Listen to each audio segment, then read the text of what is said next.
आदाब। JKS news के उर्दू खबरनामे में आपका खैर मकदम में हूँ आपके साथ आलम खान हकला। खबरों पर आगे बढ़ने से कबल आई नजर डालते हैं इस वक्त की हेडलाइंस पर। लोकसभा स्पीकर के लिए एनडीए के ओम बिरला और इंडिया ब्लॉक के सुरेश होंगे उम्मीदवार। कल किया जाएगा नए स्पीकर का इंतखाब।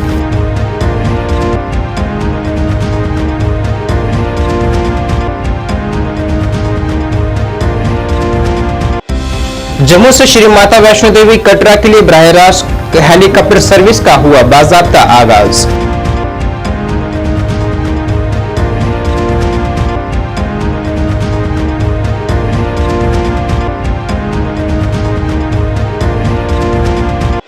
आज ही के दिन 1975 में मुल्क में नाफिज की गई इमरजेंसी की मज़म्मत में आज बीजेपी ने कांग्रेस के खिलाफ किया एहतजाज।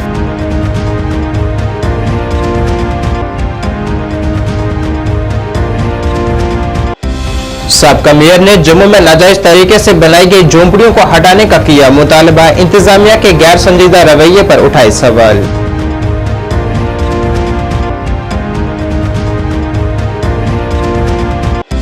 और प्रदेश कांग्रेस कमेटी कश्मीर यूनिट ने वकार रसूल वानी की नाराजगी की तमाम किस्म की अफवाहों को किया मुस्तरद। कहा 27 जून की मीटिंग असेंबली इंतखाबात से है मुंसलिक।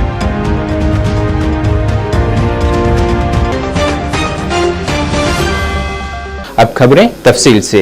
सीनियर बीजेपी रुकन पार्लियामान ओम बिरला लोकसभा स्पीकर के लिए एनडीए के उम्मीदवार होंगे, जबकि हिज़्ब इख्तिलाफ इंडिया ब्लॉक के कांग्रेस के एमपी के सुरेश को इस ओहदे के लिए मुंतखब किया गया है। स्पीकर के ओहदे के लिए दोनों उम्मीदवारों ने आज कागजात नामजदगी जमा करवाए हैं, जिसके लिए इंतखाब कल होंगे। याद रहे कि पार्लियामानी इजलास का आगाज गुज़िश्ता कल से हुआ है, जिसमें नवमुंतखब अरकान पार्लियामान को हलफ दिलाया जा रहा है, जिसका अमल आज भी जारी है।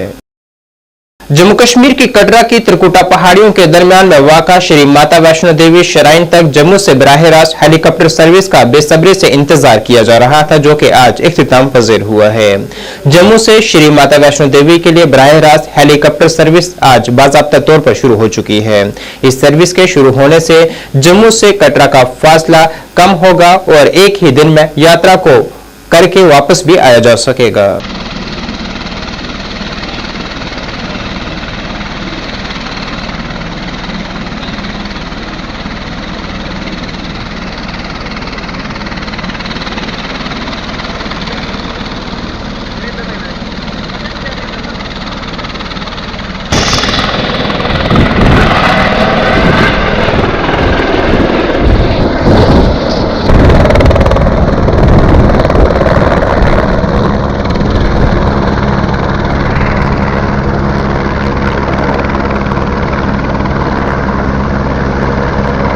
लेकिन जो मिल रही है मिल बहुत अच्छी रही है जी। मिलेगी कैसी गॉड नोस। डेफिनेटली लकी तो हुई नहीं, लकी तो आएंगे हमारे, मतलब जो भी वैष्णो देवी आया लकी है, एक्स्ट्रा लकी है जी। बिल्कुल पहली सर्विस ऊपर आए हैं और पता नहीं लगा। और मेरे ख्याल जो सीनियर सिटीजन या किसी वजह के टाइम की कमी है, बेटर है 11 बजे ऐसा तो चले है। मैं सुने 5 बजे ने दोबारा छठी होना। हाईली कंफर्टेबल और अच्छी सर्विस। अमेरिकन ने एमपी दे पैसेंजर ने बॉम्बे दे पैसेंजर वो आखा था यार हमने तो ऐसा लग रहा है जैसे घर में आए हुए हैं। तो ऑल वेल, उम्मीद है जी ये चलती रहे। ये जान के बड़ी खुशी की पहले यात्री हैं और बहुत अच्छा लगा हमको। वैष्णो देवी यात्रा इतने कम समय में तैयारी कर ली हमने, मात्र 10 मिनट के अंदर हम यहाँ पहुँच गए। और बाकी यहाँ के लग रहा है कि अपनेपन से महसूस हो रहा है क्या, इतनी अच्छी सर्विस कभी देखी नहीं हम लोगों ने। और हम अपने को बहुत ज़्यादा लकी मानते हैं। मैं और मेरा पूरा परिवार मध्य प्रदेश से आया हुआ है। हाँ, अपने बहुत खुशी मानते हैं। तो क्या कहेंगे वो श्रद्धालु जो जहाँ पर आना चाहते हैं, उनके लिए किस तरह का मैसेज? देखिए, जिसको थोड़ी भी तकलीफ है, बच्चे हैं या बूढ़े हैं और जिनके पास समय की कमी होती है, उनके लिए सर्विस बहुत अच्छी है। जम्मू एयरपोर्ट से आपको सर्विस मिलती है कि और 10 मिनट में आप वैष्णो देवी माता के दरबार पहुँच जाते हैं। इससे बेहतर बात की ओर से आज की जो पहली जम्मू पंछी यात्री सेवा से जो लोग हमारे पास पहुंचे हैं, उन सभी के लिए बहुत बहुत बधाई और शुभकामनाएं। और जैसा कि आपने कहा कि बोर्ड की तरफ से हमेशा ही प्रयास रहता है कि यात्री सुविधाओं को और बेहतर किया जा सके। और बहुत से हमारे यात्री खास करके जो दूर के इलाकों से आते हैं या विदेश से आते हैं, उनके लिए समय की कमी होने की वजह से कई बार उनकी तरफ से ऐसा फीडबैक आया था कि जम्मू से भवन की डायरेक्ट हेली सेवा और जिसके अंदर दर्शन की सुविधा भी रहे, भैरव जी के दर्शन भी रहे और वापसी की सुविधा भी उसके अंदर इंक्लूडेड हो, ताकि कम से कम समय में वो माता रानी के दर्शन कर वापस लौट सकें। उसी दिशा में माननीय अध्यक्ष महोदय की डायरेक्शंस पर हमने ये सेवा शुरू की है और पहली जो हमारी कोशिश है पायलट बेसिस पर, उसके अंदर हम 2 सॉर्टी सेम डे रिटर्न वाली, ताकि सुबह यात्री आकर शाम को वापस लौट सके, और दूसरे पैकेज जो नेक्स्ट डे रिटर्न वाला है जिसके अंदर वो SSVP जो हमारी श्रद्धा सुमन विशेष पूजन है उसकी सेवा का लाभ और भवन पर अकोमोडेशन का लाभ भी ले सकें। सर सेली हेलीपैड से और पता कि इस सुविधा के अंदर ही एक एडिशनल कंपोनेंट है कि जो शुरू की सुबह की सॉर्टी रहती है उसके अंदर कटरा या सरली हेलीपैड जिसको हम कहते हैं, सरली हेलीपैड से पंची की सुविधा, और लास्ट वाली जो सॉर्टी रहेगी उसमें पंची से सरली की सुविधा। तो 2-2 सॉर्टीज दिन में यात्रियों के लिए इस स्पेशल सेक्टर पर अवेलेबल रहेंगी और जैसे ही हमारी इस जम्मू भवन सेवा का रिस्पांस रहता है कुछ आगे आने वाले महीनों में, उसके बेसिस पर हम बोर्ड से वापस अनुमति लेंगे कि किस तरीके से इस सेवा को आगे बढ़ाएं। सर बरसात के मौसम में आप देखिए, ऐसा जो हमारा पास्ट एक्सपीरियंस है और जो हमारे पायलट्स इस सेक्टर में फ्लाई करते हैं उनका ये कहना है कि पंची हेलीपैड क्योंकि इसकी एलिवेशन कम है, सांझी छत हेलीपैड से तकरीबन 1-1.5 हज़ार फीट का फ़र्क है, तो उम्मीदन ऐसी उम्मीद है कि शायद जो क्लाउडी जो मौसम है वो शायद इसको कम प्रभावित करेगा, पर लेकिन जो आने वाले 2 महीने हैं वो हमारे लिए भी एक सीखने का एक मौका रहेगा। हम भी ज़्यादा समझ पाएंगे और हमारे जो ऑपरेटर्स हैं, हेली ऑपरेटर्स हैं, वो भी इस सेक्टर से ज़्यादा जागरूक हो पाएंगे और तभी हम इस चीज़ों को और ज़्यादा बेहतर SOP के अंदर इम्प्लीमेंट करेंगे। सर कितना श्रद्धालुओं का किराया जो निर्धारित किया गया है पर श्रद्धालु? देखिए, इसके अंदर 2 तरीके के जो हैं पैकेजेस हैं। सबसे पहले जो सेम डे रिटर्न है वो 35,000 का है, जिसके अंदर आने जाने की जो हेली टिकट है उसके अंदर हेलीपैड से भवन तक की बैटरी कार सेवा और उसके अलावा दर्शन, प्रसाद और भैरव जी की रोपवे टिकट शामिल है। और जो नेक्स्ट डे रिटर्न सुविधा है वो 60,000 का पैकेज है, जिसके अंदर बीजेपी के जम्मू कश्मीर यूनिट ने आज श्रीनगर में एक जबरदस्त एहतजाज किया है और 25 जून 1975 को मुल्क की तारीख का एक स्याह दिन करार दिया है, जब इस वक्त की वजीर-ए-आजम इंदिरा गांधी ने अपने खिलाफ साजिश का हवाला देते हुए पूरे मुल्क में इमरजेंसी नाफिज करने का हुक्म दिया था। बीजेपी रहनुमाओं का कहना था कि यह दिन मुल्क की तारीख में स्याह दिन के तौर पर जाना जाता है।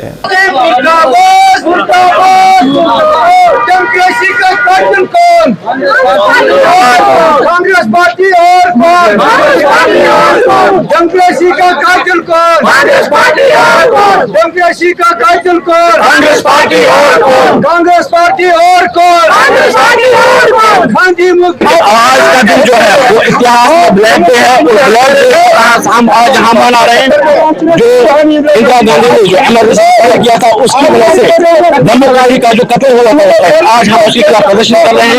ये एक ऐसा काला दिन है जिसका मीडिया को हमारे एक्टिविस्ट जो है, हमारे अपोजिशन के लीडर जितने भी हो जो अपोजिशन अरेस्ट किया गया, आज उसके खिलाफ प्रदर्शन में अपनी हुर्रियत को बचाने के लिए, अपनी सरकार को बचाने के लिए इंदिरा गांधी ने जो डिक्लेयर जो है इमरजेंसी डिक्लेयर की थी उसके खिलाफ आज हम प्रदर्शन कर रहे हैं। जम्मू म्युनिसिपल कॉर्पोरेशन के साबका मेयर और बीजेपी रहनुमा राजेंद्र शर्मा की जानिब से आज जम्मू में एक प्रेस कॉन्फ्रेंस की गई है, जिसमें उन्होंने जम्मू में नाजायज तरीके से बनी झोंपड़ियों के मामले पर बरहमी का इजहार करते हुए कहा है कि इंतजामिया यहां बनाई जा रही नाजायज तरीके से झोंपड़ियों को हटाने में पूरी तरह से नाकाम साबित हो चुकी है। उन्होंने कहा है कि जम्मू कश्मीर में बेशतर गैर कानूनी सरगर्मियां इन झोंपड़ियों से ही अंजाम दी जा रही हैं। साथ ही उन्होंने अवामी नुमाइंदों को नजरअंदाज करने के भी इल्जाम आयद किए हैं। कहना पड़ेगा ये जो जितनी भी झुग्गीज हैं ये सारी इलीगल हैं और इन्हीं झुग्गियों से डिफरेंट प्रकार की एक्टिविटीज भी जम्मू शहर में होती थी, चाहे वो ड्रग माफिया हो, चाहे वो अनलॉफुल एक्टिविटी हो। समय समय पे पाया गया है कि जब भी क्लू मिला वो यहीं से मिला। तो इसलिए ये जो वाकया हुआ है ये अपने आप में बहुत ही चिंताजनक है और ये पहली बार नहीं हुआ, पहले भी यहां हुआ है। हम सब जानते हैं कवाड़िये से हफ्ता लगा होता है और ये किसी से छुपी हुई बात नहीं है। जब हम किसी के इलीगल एक्टिविटी में खुद को शामिल कर लेंगे तो फिर इसको रोकेंगे कैसे? इसलिए मैं कहता हूं कि जम्मू शहर में जो SHOs हैं यही क्यों बार बार यहीं काम करने के लिए आते हैं? बाकी इन्हों भी तो बाकी ट्रेनिंग ली हुई है, उनको वर्दी पहनने का कईयों को मौका ही नहीं मिलता। ये एक नेक्सस है। हमारे DGP, ADGP और DIG बहुत अच्छा काम कर रहे हैं, बट डाउन द लाइन हमको सिस्टम को चेंज करना पड़ेगा और इस नेक्सस को तोड़ना पड़ेगा, तभी जाके इलीगल एक्टिविटीज खत्म होंगी। ड्रग मिनांस को ले लीजिए आप, पिछले दिनों काफी अच्छे उस पर काम हुए, लेकिन ये काम पहले भी हो सकते थे, लेकिन नहीं हुए थे। क्यों नहीं हुए? क्योंकि ऊपर वालों ने संज्ञान नहीं लिया था। इस बार संज्ञान लिया और काम हुआ। जब भी ऊपर का अधिकारी सच्चे मन से, ईमानदारी से काम करेगा, फिर निचले स्तर का अधिकारी की इतनी हिम्मत नहीं होती कि वो आउट ऑफ वे काम करे। दूसरा मेरा यह कहना है कि जो सुपरविजन एंड कंट्रोल है with in the jurisdiction of GMC, वो सिर्फ एक ऑर्गेनाइजेशन के पास रहना चाहिए। जब मैं कॉर्पोरेटर था और फिर मेयर भी बना, तब भी मैंने ये पॉइंट को रेज किया था और उस पर कार्रवाई करवाते हुए आगे बढ़े हैं, लेकिन अभी वो प्रोसेस कंप्लीट नहीं हुआ कि एक ही जुरिडिक्शन में multiple supervisory and controlling authorities कैसे हो सकती हैं। उसमें जेडीए भी है, हाउसिंग बोर्ड भी है। जब जीएमसी है जो कि एक इलेक्टेड डिसीजन मेकिंग बॉडी है, उसको कंट्रोल और सुपरवाइज करना है। बाकी तो डिपार्टमेंट्स हैं, बाकी तो अथॉरिटी हैं। अथॉरिटी के पास इतनी पावर्स नहीं होती जितनी इलेक्टेड डिसीजन मेकिंग बॉडी के पास होती है, जो कॉर्पोरेशन है। प्रदेश कांग्रेस कमेटी की जानिब से आज श्रीनगर में एक प्रेस कॉन्फ्रेंस की गई है, जिसमें उन्होंने उन मीडिया रिपोर्ट्स को मुस्तरद किया है जिसमें कहा जा रहा है कि कांग्रेस कश्मीर यूनिट मौजूदा सदर वकार रसूल वानी से खफा है और उन्हें तब्दील करने के लिए मरकज को चिट्ठी लिखी गई है। कांग्रेस जनरल सेक्रेटरी ने कहा है कि नई दिल्ली में 27 जून को मुनक्किद होने वाली मीटिंग जम्मू कश्मीर में आइंदा मुनक्किद होने वाले असेंबली इंतखाबात से मुतल्लिक है। उन्होंने वकार रसूल वानी का दिफा करते हुए कहा है कि वकार रसूल वानी ने कांग्रेस की कमान उस वक्त अपने हाथ में ली जब बेशतर कांग्रेस रहनुमाओं ने कांग्रेस से किनाराकशी कर ली थी। उन्होंने जाली खबर नशर करने पर मीडिया इदारे को कानूनी नोटिस जारी करने का भी इस दौरान प्रेस कॉन्फ्रेंस में ऐलान किया है कि कुछ रूमर्स गश्त कर रहे हैं कि जो 27 वाली मीटिंग है वो शायद कुछ बड़ा कुछ होने वाला है उसमें। मगर लेकिन आपको मैं बताना चाहता हूं कि कांग्रेस पार्टी का एक सिस्टम होता है, जिस सिस्टम के तहत 4 स्टेटों का इलेक्शन है, जिसमें हरियाणा और उसमें जम्मू कश्मीर भी आता है, और 27 तारीख को जम्मू कश्मीर की मीटिंग है। और उस मीटिंग को लेके जो लीडरशिप यहां से गई है और जाने वाली है, तो वो सिर्फ इलेक्शन के रिलेटेड। दूसरी बात, एक मीडिया वालों ने जो गुलिस्तान के नाम से जाना जाता है, उन्होंने एक न्यूज चलाई है कल से, जिस न्यूज में साइन दिखाया गया है, मैं समझता हूं कि वो गलत है, बेबुनियाद है और उसमें कोई हकीकत नहीं है। जो साइन हमने किए हैं, जो साइन उन्होंने दिखाए, जो हमारे ही साइन है, वो हमने पीसीसी प्रेसिडेंट वकार रसूल वानी साहब के हक में किए कि वकार रसूल वानी साहब ने जम्मू कश्मीर में जो जम्मू कश्मीर यूटी है, इसमें कांग्रेस, जब वकार रसूल वानी साहब प्रेसिडेंट बने तो उस दिन कांग्रेस पार्टी उनको 0 के सूरत में मिली, जिसमें पहले ही 35 से 40 लीडर भाग चुके थे, जिसमें कुछ एक्स एमएलए भी थे, एक्स एमएलसीज भी थे। उसके बाद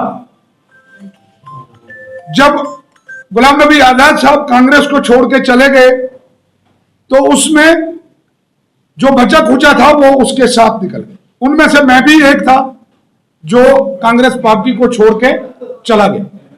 तो वकार रसूल वानी साहब के पास 0 रहा, बट वकार रसूल वानी साहब ने कांग्रेस पार्टी को इतना मजबूत बनाया कि आज के डेट में लखनपुर से टंगडार तक आपको हर जगह पे कांग्रेस का झंडा मिलेगा, बिकॉज ऑफ वकार रसूल वानी।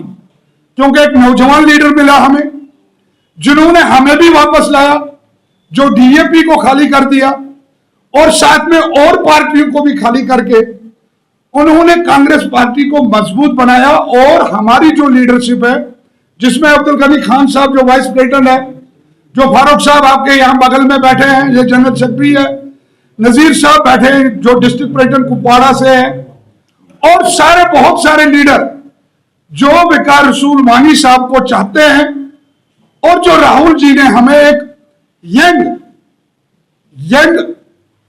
एक ऐसा लीडर दे दिया जिस लीडर के तहत हम काम करते हैं, और कांग्रेस पार्टी को हमने मजबूत से मजबूत तर विकार रसूल वानी साहब की क़यादत में बनाया। दूसरी बात, जो हमने एक रेजोल्यूशन लिखी है, जो वाकई में जो हमने एक रेजोल्यूशन बनाया है, जिसमें गली खान साहब का भी साइन है, फारूक साहब का भी, मेरा भी, हर एक डिस्ट्रिक्ट प्रेसिडेंट का साइन है, वो बेसिकली हमने इसलिए बनाया है कि राहुल जी की क़यादत में जो कांग्रेस पार्टी ने, मैं समझता हूं कि बहुत बड़ी अचीवमेंट हासिल की है।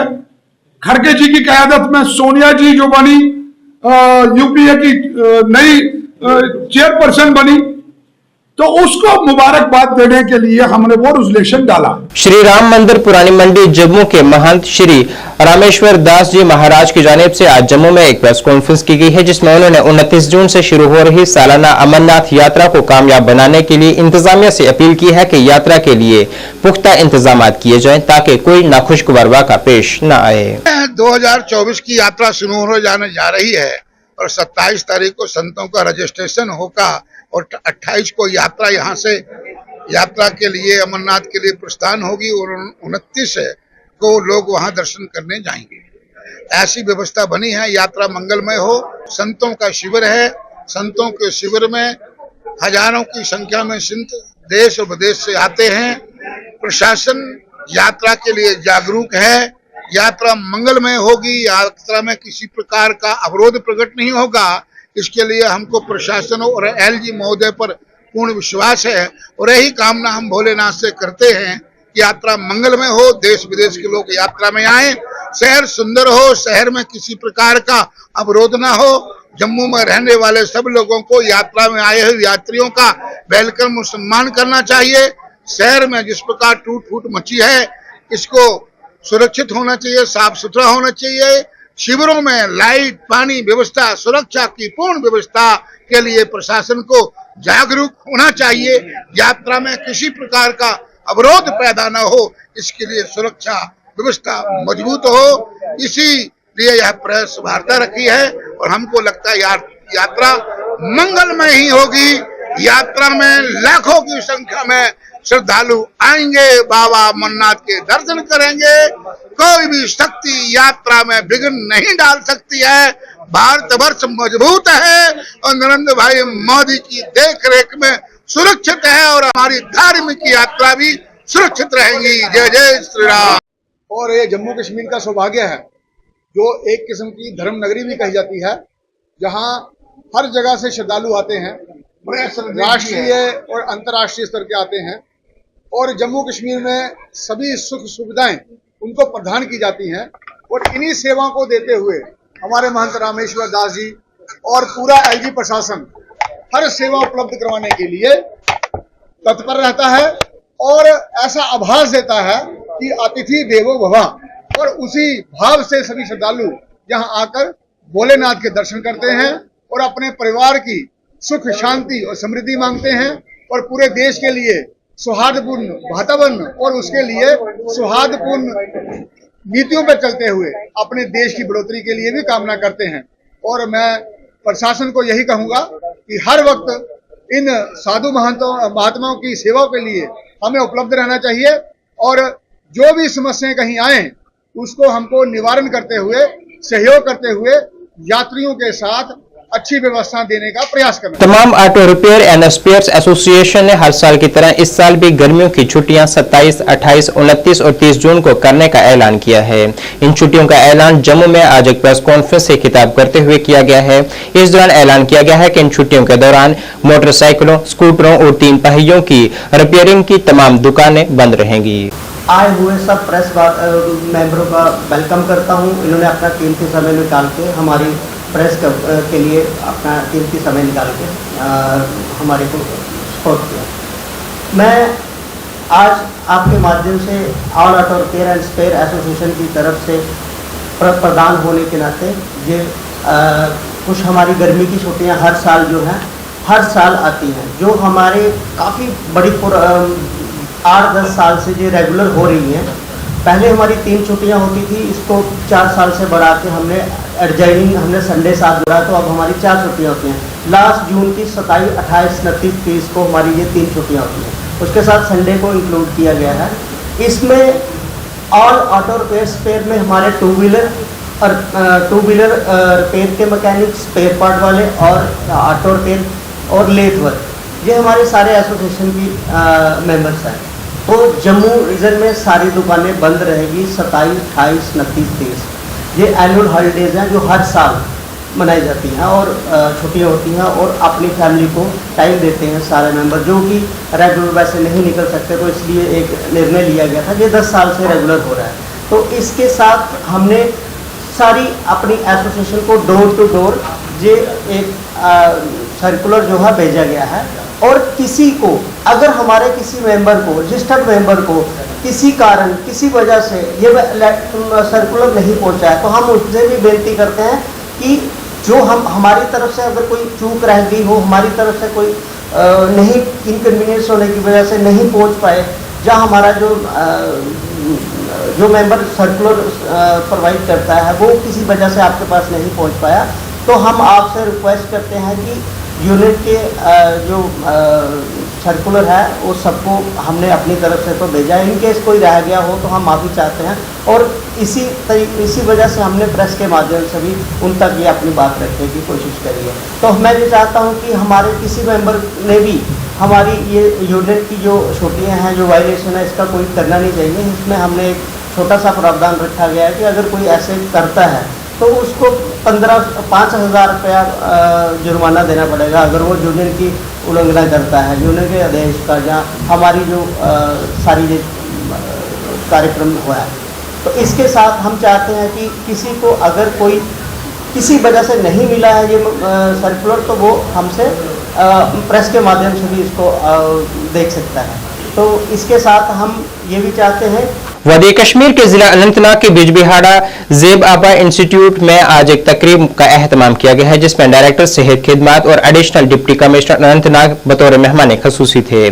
तकरीब में जिस्मानी तौर पर माजूर अफराद की दांतों की जांच की गई है और उनके अहल खाना को तरबियत भी दी गई है। बाद में 12वीं और 10वीं जमात में बेहतरीन कारकर्दगी का मुजाहरा करने वालों को इनामात से भी नवाजा गया है। और आप भी 2-3 बच्चों को यहाँ पे तो आज हमने ये इनको आश्वासन दिया है, इनके साथ प्रॉमिस किया है, जो भी हेल्थ डिपार्टमेंट का सपोर्ट चाहिए वो हम ज़रूर करेंगे। इसके बगैर और भी अगर कुछ हो वो भी हम करने के लिए चाहता हूँ कि मैं इनका बहुत ही शुक्रगुजार हूँ।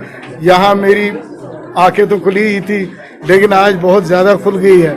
कुछ चीज़ें जो मेरी नोट्स में नहीं आती थी, जो मुझे बिल्कुल ही ज़्यादा उस पर तवज्जो नहीं गया था, आज उस पर मेरा तवज्जो गया है। आज हम ये करेंगे कि जो चीज़ें आज तक नहीं हो रही थी, अगर हमसे बाय एनी वे मिस हुई थी, हम वो पूरा करेंगे, और जो भी हमसे हो पाएगा वो हम करेंगे। तो इसमें यही है कि जैसा अच्छा काम जावेद साहब कर रहे हैं, हम सभी को करना चाहिए।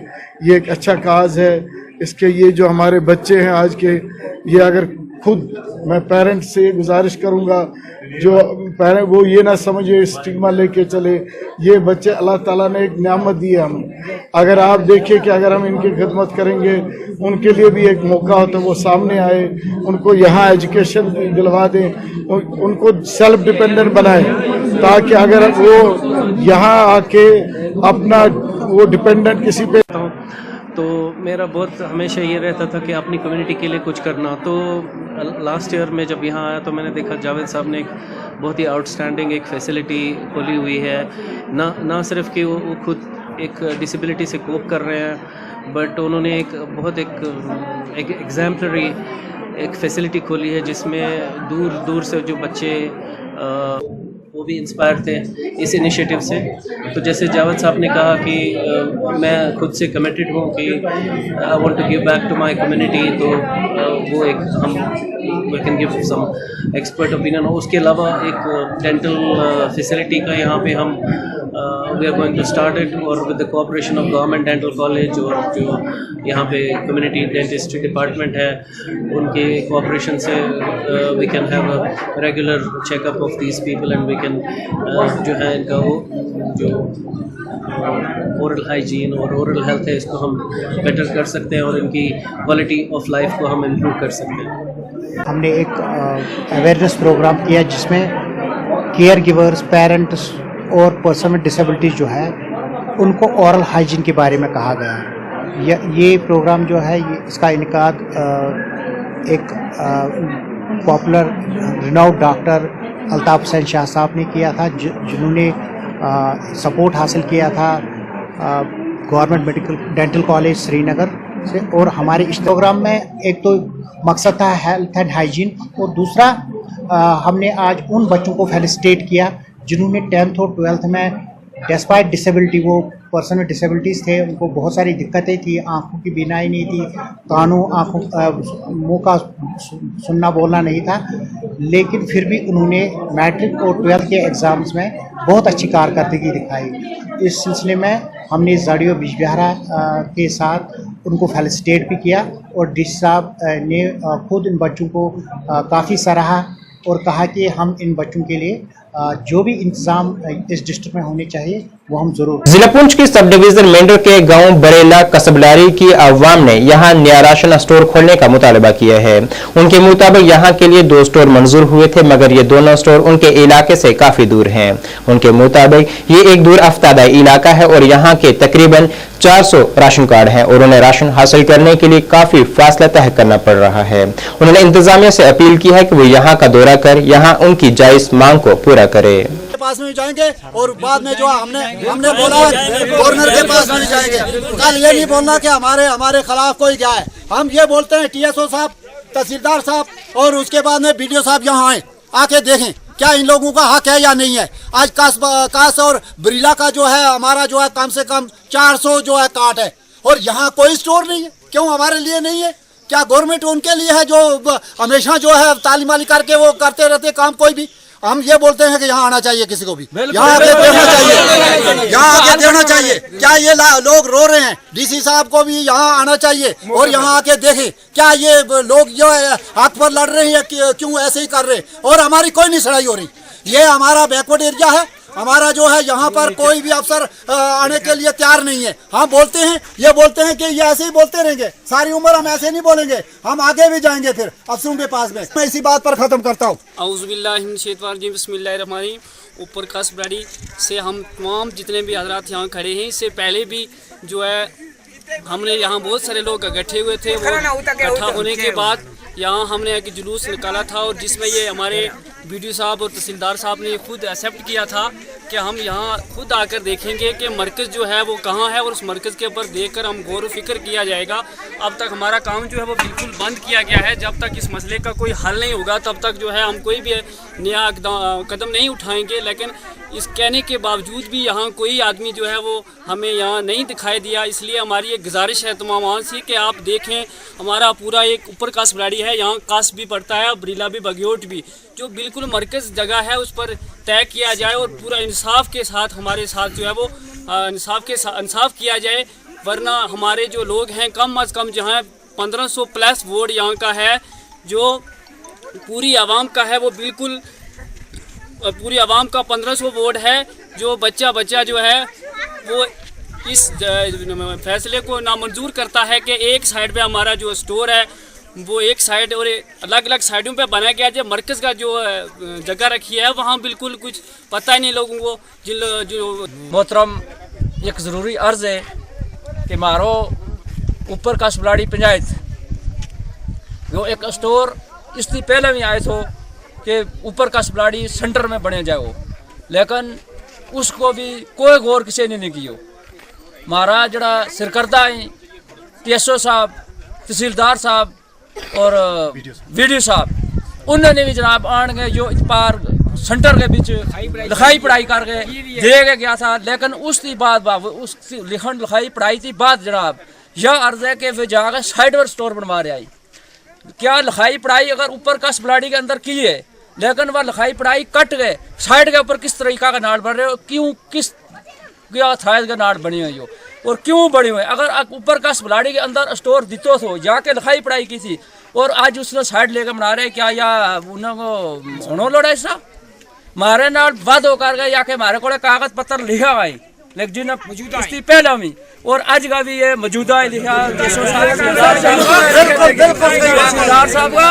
और जब तक हमारा स्टोर को हल न हुए तब तक हम इसको खुरो नहीं छोड़ सकते और हल करा छोड़ा सड़क जड़ी में बिल्कुल बंद करना। डीसी साहब और भी आएंगे और भी जड़ा हमारा सिरकर्दा है वे आएंगे देखेंगे कि क्या यो कस बलाड़ी के अंदर स्टोर होना लोड़ा या नहीं होना लोड़। तो एक नंबर और इत बोर्ड भी देखी कि काट भी देखी मारे कितनों काट है यो काट जागे छट जागो बलाड़ी छट जागो जगाल तो छट जागो किधर जागे साइड गए और मारी इतनी बेवाही कुछ औरत ही कुछ वे जागे के प्रिंट जड़ा है जागे साइड में जागे उन जगह पर जागे लगा के आ सके लगा। और निक्का बच्चा है जड़ा कहीं ऐसा बंदा है मजूर बंदा जागे जनाब बाहर मजूरी करे लगा और मारा कार की कोई औरत जाए कोई बच्चों जाए कोई भी जाए तो जनाब जागे जड़ो है प्रिंट कढ़ाए लगो और वे जागे उन जगह पर जगाल जाके बलाड़ी जाके इन जगह पर जाके प्रिंट कढ़ा सकेंगा। मारा स्टोर को जरूर हल किया जाए हमारा स्टोर को जरूर हल किया जाए। अगर ना किया जाएगा तो हमने सड़क बंद करनी तो स्टोर को जरूर हल कराना है या बड़ी जरूरी अर्ज है। हमारा जड़ा भी सरकर्दा है उन्हें थोड़ी खबर पोषने लोड़े अगर हल ना निकलो तो हमने हड़ताल करनी तो उसके अंदर जुम्मेवार वे जड़ा नहीं मारा लिखाई पढ़ाई दी गई वे। ब्लॉक बिश्ना के प्राइमरी सेहत मरकज अरनिया में आज एक खून अतिया कैंप मुनक्किद किया गया है जिसे चीफ मेडिकल ऑफिसर जम्मू ने सरकारी अस्पताल गांधीनगर के इश्तराक से मुनक्किद किया था। इस दौरान बड़ी तादाद में अफराद ने खून अतिया किया है जिससे बेशकीमती जानें बचाई जा सकेंगी। आने वाले जैसे अब डेंगू का सीजन शुरू होने वाला है, इस एक ब्लड के पॉइंट से हम प्लेटलेट्स भी निकालते हैं, हम इसमें उनके बाकी फैक्टर्स निकालते हैं, फिर इसको प्लाज्मा चढ़ाना उसको प्लाज्मा भी चढ़ाया जाता है और जो पैक्ड सेल हैं वो भी चढ़ाए जाते हैं। तो एक पॉइंट से कम 5 से 6 मरीज जो हैं वो फ़ायदा ले सकते हैं। तो इससे ज़्यादा और पुण्य का काम क्या हो सकता है कि आप किसी को जीवन दान दें। तो मैं समझता हूँ कि जो आज का ब्लड डोनेशन कैंप जो किया गया है PHC अरनिया में हेल्थ डिपार्टमेंट की तरफ से और स्पेशली डॉक्टर रोहित के नेतृत्व में, ये एक सराहनीय कार्य है और ऐसे मैं होप करता हूं कि बाकी लोग भी जो है इनसे प्रेरित होकर तो आगे ब्लड डोनेशन कैंप्स ऑर्गेनाइज करेंगे। जिन लोगों ने इनमें पार्टिसिपेट किया है स्पेशली मैं उनका धन्यवाद करना चाहता हूं क्योंकि ये उनकी बड़ाई है कि वो आगे आए और आके उन्होंने इस कैंप में पार्टिसिपेट किया। मतलब लग रहा था कि इतनी गर्मी में कोई ब्लड कैंप लगा नहीं रहा और हमें सख्त ज़रूरत थी ब्लड बैंक में ब्लड की इस टाइम।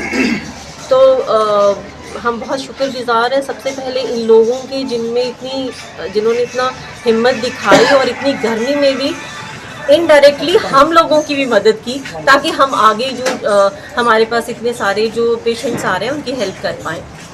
और शुक्रगुजार हूँ अपने रोहित सर का, डॉक्टर रोहित सयामो सर जिन्होंने नेचुरली उनका भी इन्वॉल्वमेंट था तो हमें यहाँ आके आज हम ये कैंप लगवा पाए।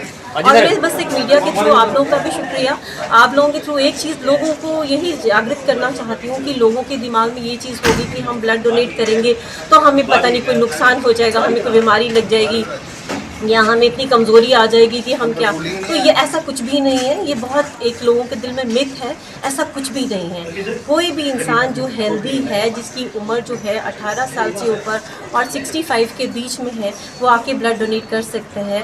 उसका जो अपना HB है, उसका अपना जो हीमोग्लोबिन है वो 12.5 से ऊपर हो, उसका जो वज़न है 45 से अबव हो और वो कोई भी ऐसी बीमारी से ग्रसित ना हो कि जो ब्लड के थ्रू अगर किसी और को ब्लड जाए तो उससे ट्रांसमिट हो जाए और उसका जो अपना BP है, डायबिटीज़, ऐसी कुछ बीमारियों से ग्रसित ना हो। तो एक ये बहुत सारे लोगों को दिल में ये सोच है कि नहीं दे सकते, ऐसा कुछ नहीं है। ब्लड डोनेशन देने से जो ब्लड डोनेट करता है उसको बहुत सारे बेनिफिट्स हैं जो लोगों को शायद मालूम नहीं है, इसलिए वो घबराते हैं। तो ब्लड डोनेट करने से एक तो बहुत लोगों को अपना ब्लड ग्रुप पता नहीं होता, उनको ये पता नहीं होता कि मेरे अंदर कितना HB है। तो ये भी जब ब्लड डोनेट करने आता है पहले हम उनका चेकअप करते हैं, उनको HB उनका देखते हैं, उनका BP देखते हैं और उनको ऐसा एक स्टडी भी पाई गई है कि जो आदमी रेगुलरली कोई भी इंसान फीमेल्स जो है हर 4 महीने के बाद ब्लड दे सकती हैं और जो मेल्स हैं वो हर 3 महीने के बाद ब्लड दे सकते हैं। तो कोई भी जब ब्लड देता है तो उसको जब हम किसी को वो ब्लड आगे किसी पेशेंट को देते हैं तो ब्लड देने से पहले उसकी टेस्टिंग होती है। किसी पेशेंट को जाने से पहले वो 5 बीमारियों के लिए उसकी टेस्टिंग होती है, HIV के लिए, हेपेटाइटिस बी के लिए, हेपेटाइटिस सी के लिए, सिफिलिस के लिए और मलेरिया। उसकी ब्लड में कोई प्रॉब्लम आती है तो हम जब हमने फ़ोन नंबर्स लिए होते हैं अभी जब हम डोनर कंसेंट फॉर्म ले रहे होते हैं तो उसमें हम उनको पेशेंट जो डोनर्स होते हैं उनको हम इन्फॉर्म करते हैं कि आपको ऐसे आया, आप आएँ, और उनको हम फर्दर गाइड करते हैं कि आपका ये प्रॉब्लम है, आपको आगे ये करना है। और एक स्टडी जो है उसमें ये पाया गया कि जो रेगुलर डोनेट करता है उसको जो हार्ट अटैक के चांसेस कम है, उसको कैंसर के चांसेस कम है। तो मतलब बहुत सारे छोटे छोटे बेनिफिट्स हैं जो इंसान को पता नहीं है, तो ब्लड देना चाहिए। और एक सबसे बड़ी फीलिंग जो एक है ना, आपको ऐसे ब्लड देने के बाद जिन्होंने ब्लड दिया शायद उनसे आप पूछे, उनको बहुत अच्छी फीलिंग एक आती है कि मैंने आज बहुत बड़ा काम किया। और इससे बड़ा रक्तदान, महादान, इससे बड़ा कोई ऐसा, अगर आज ब्लड जो है एक ऐसी चीज़ है जो अभी आज तक मशीनों से बना ही नहीं है, उसको इंसान ही देगा तो इंसान को हेल्प हो पाएगी। तो अभी हम गवर्नमेंट हॉस्पिटल गांधीनगर में आजकल हम जो है एक बैग से हम कंपोनेंट्स बनाते हैं। हमारे पास कंपोनेंट सेपरेशन का सिस्टम स्टार्ट है वहाँ पे, पिछले साल से ही स्टार्ट है। अब जैसे डेंगू आएगा तो हम प्लेटलेट्स बनाएंगे, PCV बन रहा है हमारे पास, PCV के साथ साथ FFP बना रहे हैं हम। तो हम चाहते हैं कि हम भी आप लोग हमारी मदद करें, हम आगे लोगों की मदद कर पाएँ। नाज़रीन, इस वक्त के उर्दू बुलेटिन में बस इतना ही। मुझे मेरी टीम के साथ दीजिए इजाज़त। अल्लाह हाफिज़।